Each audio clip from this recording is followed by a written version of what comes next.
Hello everyone, I hope you all are fine. So in this video we are going to cover our past year question papers chapter 8, 9, 10 के जितने भी questions आए हैं जो भी आपके सिलेबस के अंडर हैं तो वो सब यहाँ पर आपको यहाँ पर ये सारे जो क्वेश्चंस हैं पूरे 6 क्वेश्चन को हम कवर करेंगे, ठीक है। And this 6 question cover each and every category of question जो 8, 9, 10 से पूछा जा सकता है।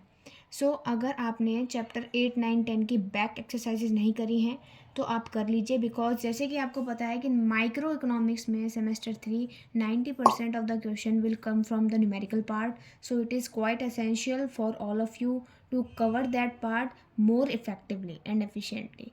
ओके, सो आज उसी चीज़ को ध्यान में रखते हुए हम चैप्टर 8, 9, 10 के क्वेश्चंस को अटैम्प्ट करेंगे। अगर आपने ये 6 क्वेश्चंस एंड अपनी बैक एक्सरसाइजेस के सॉल्यूशन को कर लिया तो definitely you are scoring your good marks in intermediate micro economics paper, ठीक है। सो फर्स्ट क्वेश्चन से जल्दी से स्टार्ट करते हैं। क्वेश्चन जो है वो आपका स्क्रीन पे आपको शो हो रहा होगा।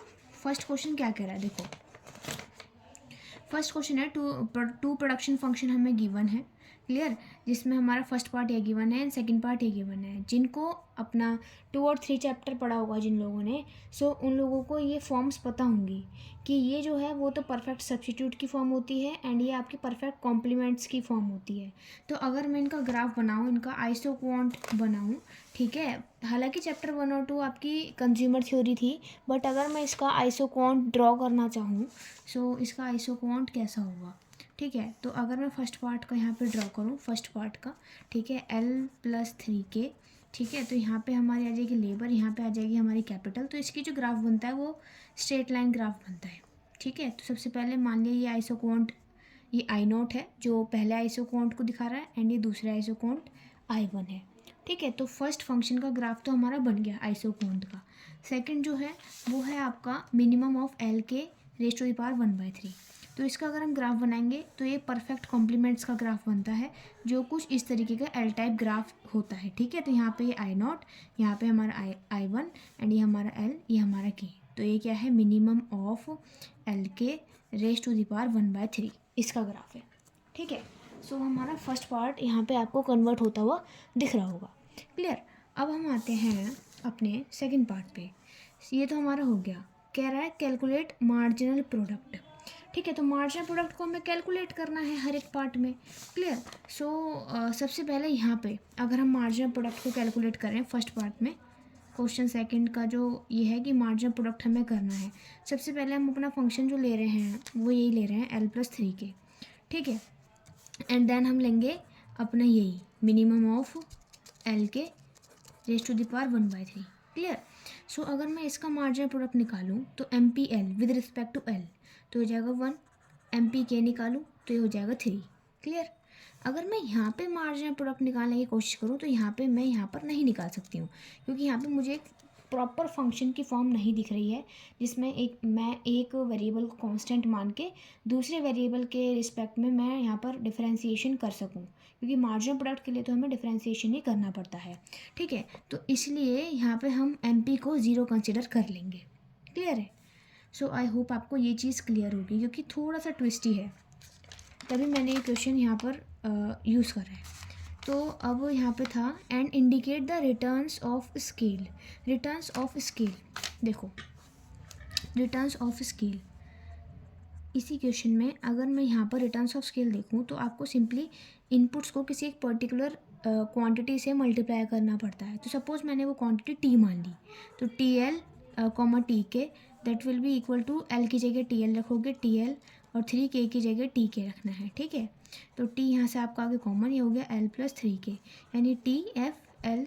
तो यहाँ पर हम जिस टर्म से मल्टीप्लाई कर रहे हैं उसी टर्म से आपका आउटपुट जनरेट हो रहा है, तो मीन्स यहाँ पर कांस्टेंट रिटर्न टू स्केल आपको देखने के लिए मिल रहा है, ठीक है। लेकिन मैं अगर इसकी बात करूँ सेकंड आपके फंक्शन की, FLK equal to minimum of Lk/1/3, यहाँ पे अगर मैं यहाँ पे T से मल्टीप्लाई करूँ इनपुट से, यहाँ पे भी T से करना पड़ेगा, तो ये आपका आ जाएगा T मिनिमम ऑफ Lk की पावर 1/3। तो T यहाँ पे बाहर निकल गया, मिनिमम ऑफ Lk, ठीक है। तो मिनिमम ऑफ Lk यहाँ पर क्या है, FLK, ठीक है, यानी कि पहले हमने अपना इनपुट इंक्रीज़ करा है वो तो करा है टी से, लेकिन आउटपुट जो इंक्रीज़ हो रहा है वो हो रहा है आपका टी 1/3। अब 1 ज़्यादा बड़ा होता है 1/3, ऑब्वियस सी बात है 1 बड़ा होता है, यानी कि आपने इनपुट तो ज़्यादा बढ़ा दिया लेकिन आपका आउटपुट उतना इंक्रीज़ नहीं हो पाया। So that result in our diminishing returns to scale. ठीक है, सो आई होप ये चीज़ आपको क्लियर होगी। So now coming to our calculate technical rate of substitution of each part. ठीक है, तो टेक्निकल रेट ऑफ सब्सटीट्यूशन, तो टेक्निकल रेट क्या होता है, देखो MPL MPK निकाल रखा है, तो यहाँ पे MRTS का फॉर्मूला लगाएंगे MPL/MPK, तो इसका तो आ गया 1/3। ठीक है, अब देखो परफेक्ट कॉम्प्लीमेंट के केस में थोड़ा अलग चीज़ चलती है, marginal rate of technical substitution के केस में भी। ठीक है, तो अगर इसका मैं MRTS देखूँ तो यहाँ पे अगर हमारा L K से छोटा है तो आपका MRTS इन्फिनिटी आएगा, अगर L K से बड़ा है तो MRTS 0 आएगा।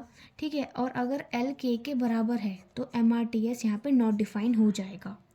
ठीक है, दोबारा सुनो, अगर L K से छोटा है तो यहाँ पे MRTS इन्फिनिटी हो जाएगा, L K से बड़ा है तो MRTS 0 हो जाएगा, अगर L K के इक्वल्स टू में है तो MRTS will be not defined hair.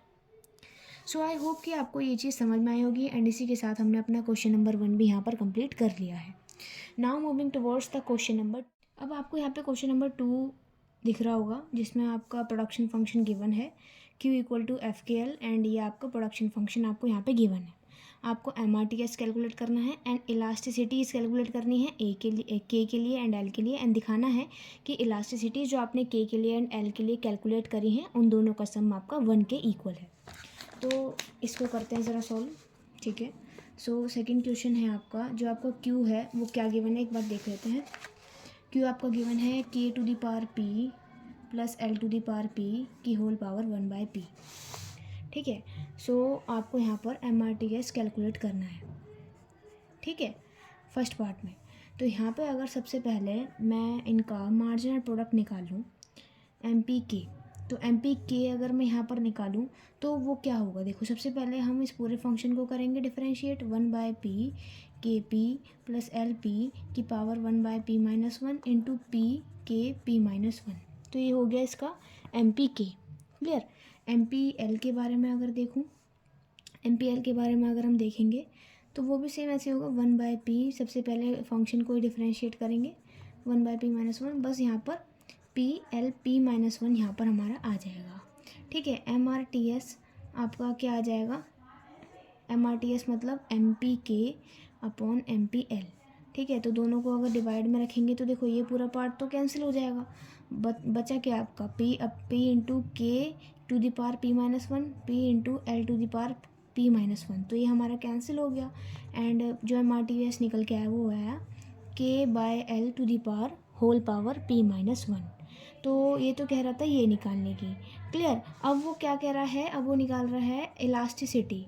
ठीक है, तो अगर मैं इलास्टिसिटी K के रिस्पेक्ट में निकालना चाहूँ तो K की अगर मैं इलास्टिसिटी निकालना चाहूँ तो मुझे इस पूरे फंक्शन को, प्रोडक्शन फंक्शन जो आपका गिवन है उसको सबसे पहले तो डिफरेंशिएट करना पड़ेगा K के रिस्पेक्ट में, एंड देन हमारा K आएगा, देन हमारा Q आएगा। क्लियर। इसी तरीके से अगर मैं L के रिस्पेक्ट में इलास्टिसिटी निकालूँ तो इसको मुझे सबसे पहले L के रिस्पेक्ट में डिफरेंशिएट करना पड़ेगा, देन L/Q। ये इलास्टिसिटी का फॉर्मूला होता है, सिंपली कुछ नहीं है। ठीक है, बस ये चीज़ ध्यान रखनी है। तो इसको मैंने अगर इसके अलॉन्ग में डिफरेंशिएट करा था तो मेरा MPK क्या निकल के आया था, ये पूरा निकल के आया था। तो बिल्कुल सेम चीज़ मुझे यहाँ पर लिख देनी है 1/P, MPK ही होता है क्योंकि ये LP 1/P-1 इंटू K आपका K की जगह रहेगा, एंड आपका ये Q आ जाएगा। Q क्या है आपका KP + L⁻P 1/P। ठीक है, इसी तरीके से यहाँ पर EL का भी साथ साथ देख लेते हैं, तो ये आपका MPL हो जाएगा। MPL आपका क्या गिवन है यहाँ पर, MPL आपका ये चीज़ गिवन है, तो ये चीज़ हम यहाँ पे लिख देंगे 1/P KP L⁻P 1/P-1 into और क्या चीज़ ये, सो यहाँ पे हमने यहाँ पे ये चीज़ लिखना भूल गए थे PK⁻P-1, तो ऐसे यहाँ पे PL⁻P-1, तो ये तो आ गया पूरा dQ/dL, तो इंटू L/Q, तो Q हमारा क्या है, बिल्कुल फंक्शन हमारा प्रोडक्शन फंक्शन K⁻P + L⁻P का होल पावर 1/p। अब इसको अगर हम सॉल्व करेंगे, देखो इसको अगर हम सॉल्व करेंगे तो क्या आएगा, देखो p से p यहाँ पे कैंसिल हो गया, इसी तरीके से यहाँ से p से p कैंसिल हो गया। अब ये बचे, ये इन दोनों के बेस सेम है, डिवाइड में है तो पावर माइनस हो जाएंगी, ठीक है। तो k to the power p plus l to the power p 1/p minus 1 1/p, ठीक है। एंड ये हो जाएगा k, ये यहाँ पर पावर 1 है, ये p माइनस 1 है, तो मल्टीप्लाई में है, बेस सेम है तो पावर प्लस हो जाएंगी क्योंकि मल्टीप्लाई में है, तो ये हो जाएगा p। क्लियर, ये हमारा कैंसिल हो गया के पी अपॉन में k to the power p L P, ये हमारा हो गया। ओके, सेम तरीके से यहाँ पर भी हो जाएगा। तो यहाँ पे हमारा एल है, ये हमारा स्मॉल एल ही मान लो, ठीक है, स्मॉल एल ही, क्योंकि यहाँ पर भी स्मॉल एल ही है, ठीक है। तो यहाँ पर अगर हम करेंगे तो बिल्कुल सेम चीज़ होगी, तो होगा के पी प्लस एल पी, ये हमारा डिवाइड में है, बेस सेम है, तो हमारी पावर माइनस हो जाती है, जो कि हमारी हो चुकी हैं, ठीक है। एंड तो ये हो गया -1 इंटू एल पी, ठीक है, यानी एल पी तो L to the power P के to the power P plus L P. अब हमें ये दिखाना था, हमने इलास्टिसिटीज़ तो निकालनी, इलास्टिसिटी का कॉन्सेप्ट वैसे आ नहीं रहा है, लेकिन क्वेश्चन सिंपल है, इलास्टिसिटी का फॉर्मूला ही लगाना है। तो यहाँ पे अगर मैं इसमें जो शो करना था कि दोनों की इलास्टिसिटीज़ का जो सम है वो क्या होना चाहिए, 1 होना चाहिए, तो 1 आ रहा है क्या, यहाँ पे इन दोनों को प्लस करेंगे तो k to the power p l to the power p upon k to the power p plus l to the power p, तो that is equal to our 1 and hence our question is correct, ठीक है। तो simply differentiation करा है सबसे पहले, and then हमने पूरा सॉल्व करा है MRTS को फाइंड करके, ठीक है। क्वेश्चन नंबर 3 के हमारा प्रोडक्शन फंक्शन ये आपको गिवन है, वेज रेट आपको गिवन है, कैपिटल की कॉस्ट आपको गिवन है, and Anil has fixed 1 unit of capital which is denoted by के, मतलब फिक्स्ड कैपिटल है के। तो ये चैप्टर नंबर 10 का सवाल है जिसमें एक फैक्टर हमारा फिक्स्ड है। तो उसमें अगर अनिल एम्प्लॉय कर रहा है 8 आवर्स ऑफ लेबर, ठीक है, तो उसमें उसकी total cost, average cost and marginal cost को हमें निकालना है, ठीक है। तो सबसे पहले हम यहाँ पर थर्ड क्वेश्चन लिखते हैं एंड इसका प्रोडक्शन फंक्शन हम यहाँ पर नोट डाउन करते हैं। प्रोडक्शन फंक्शन हमारा कितना है, प्रोडक्शन फंक्शन हमें यहाँ पर जो गिवन है वो है आपका q to the k to the power 2/3 l to the power 1/3। Wage rate आपको गिवन है 15 rupees, cost of capital denoted by v which is 1920 rupees per unit, ठीक है। एंड जो k है वो हमारा 1 पे फिक्स है, ठीक है। एंड फर्स्ट पार्ट में जो हमारा l है वो 8 आवर्स है, ठीक है, l जो है वो 8 आवर्स है, ये है फर्स्ट पार्ट में, ठीक है। तो अब हमें क्या निकालनी है, टोटल कॉस्ट निकालनी है। तो टोटल कॉस्ट का फॉर्मूला क्या होता है, देखो सिंपली इसका फॉर्मूला होता है fixed cost plus variable cost, ठीक है।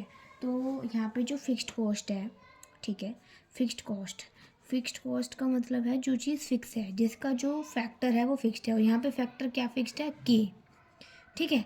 तो यहाँ पे के फैक्टर फिक्स्ड है, तो यहाँ पे के इंटू इट्स प्राइस, ठीक है, के into its cost of capital V से डिनोट करी थी, तो यहाँ पे हो जाएगा वी के प्लस वेरिएबल कॉस्ट हमारा हो जाएगा डब्ल्यू एल, ठीक है। तो ये हो गया हमारा टोटल कॉस्ट फंक्शन। तो वी के हमारा क्या है ठीक है, और इसे हम ऐसे लिख सकते हैं डब्ल्यू एल प्लस वी के। ऐसा क्यों लिखा, वो हमारा MRTS में हमारा काम आएगा इसलिए।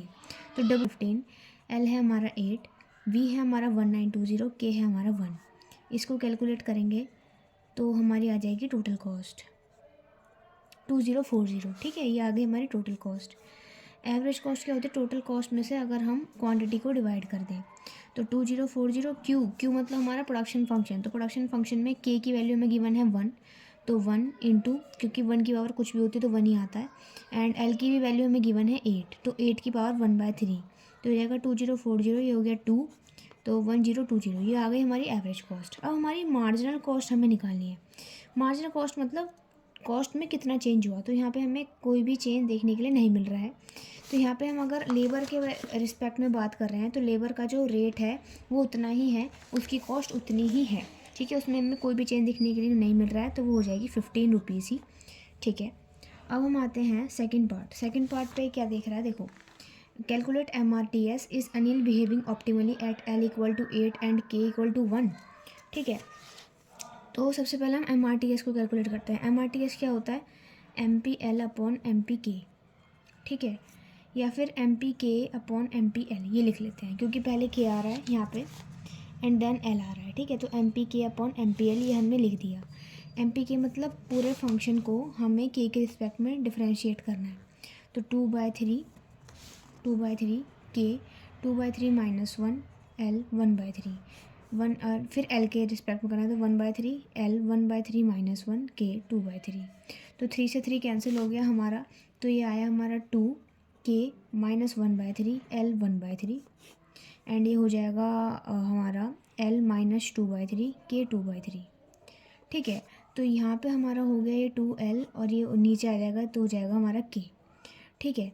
तो ये चीज़ आ गई हमारे पास में MRTS, क्लियर। तो ये तो आ गई हमारी MRTS। तो आई होप ये चीज़ आपको समझ में आई होगी। अब वो क्या कह रहा है, अब वो कह रहा है कि अगर हमारा अनिल ऑप्टिमली बिहेव कर रहा है L8 पे और K1 पे, तो वो हमें देखना है, ठीक है। तो यहाँ पे अगर हम L की वैल्यू 8 पुट करें एंड K की वैल्यू 1, तो ये आ रहा है 16, ठीक है। तो अगर रेशो लें तो K का रेशो हमारे पास में क्या है V, और L का जो कॉस्ट है वो क्या है W। तो V क्या है हमारा 1920 एंड ये है आपका 15। तो ये हमारे बराबर आने चाहिए ऑप्टिमैलिटी की कंडीशन को सेटिस्फाई करने के लिए। एंड हमारा MRTS आया है ये, तो ये इसके इक्वल होना चाहिए। बट अगर आप इसको सॉल्व करोगे तो ये इसके इक्वल नहीं आएगा। मतलब अनिल L = 8 एंड K = 1 पे ऑप्टिमली बिहेव नहीं करेगा, ठीक है। तो अनिल के लिए अब हमको क्या निकालना है, एक ऐसी अब हमारे थर्ड पार्ट में अनिल के लिए एक ऐसी लेबर निकालनी है जिसमें वो ऑप्टिमली बिहेव कर सके, ठीक है।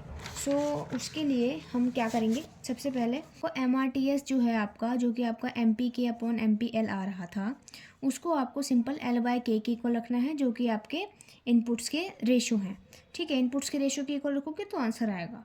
MPK आपका क्या आ रहा था 1920, ठीक है, 1920 अपॉन 15 एंड आपका जो यहाँ पर L है, L कितना है, अब हमें L तो निकालना है एंड जो आपकी कैपिटल है वो 1 ही आपकी फिक्स है एंड ये आ जाएगा 128। तो L आ गया आपका 128। तो L स्टार आपकी ऐसी लेबर हो गई जो आपकी ऑप्टिमल कंडीशन को दिखा रही है, ठीक है। एंड अब इस लेबर की हेल्प से आपको सेम चीज़ करनी है। आपको TC कैलकुलेट करना है, AC कैलकुलेट करना है एंड MC कैलकुलेट करना है। कुछ नहीं करना, सिंपल फोर्थ पार्ट के लिए आपको, जैसे कि आपने यहाँ पर WL + VK करा था तो यहाँ पे L की जगह 8 लिखा था, तो बस अब वहाँ पे आपने न्यू ऑप्टिमल जो बंडल है L का निकाला है वो 128 है। तो आपको सिंपली 15 की जगह 128 को पुट करना है एंड यहाँ पर आपका चेंज हो जाएगा, ठीक। तो यहाँ पे 8 की जगह आपका 128 आ जाएगा, ओके। MC में आपका कोई भी चेंज नहीं होगा। तो ये आपका था फोर्थ पार्ट। देखो फोर्थ क्वेश्चन में आपको प्रोडक्शन फंक्शन गिवन है, लेबर आउटपुट को दिखा रहा है, आपको जो वेज मिल रही है उसका प्राइस को W से डिनोट करा गया है, ठीक है। एंड जो सेलिंग हो रही है वो P प्राइस पर हो रही है, ठीक है। अब आपको सिंपली क्या करना है, अब आपको टोटल कॉस्ट को कैलकुलेट करना है, प्रॉफिट को, सप्लाई फंक्शन को और लेबर डिमांड फंक्शन को, ठीक है। तो पार्ट वाइज करेंगे इसको।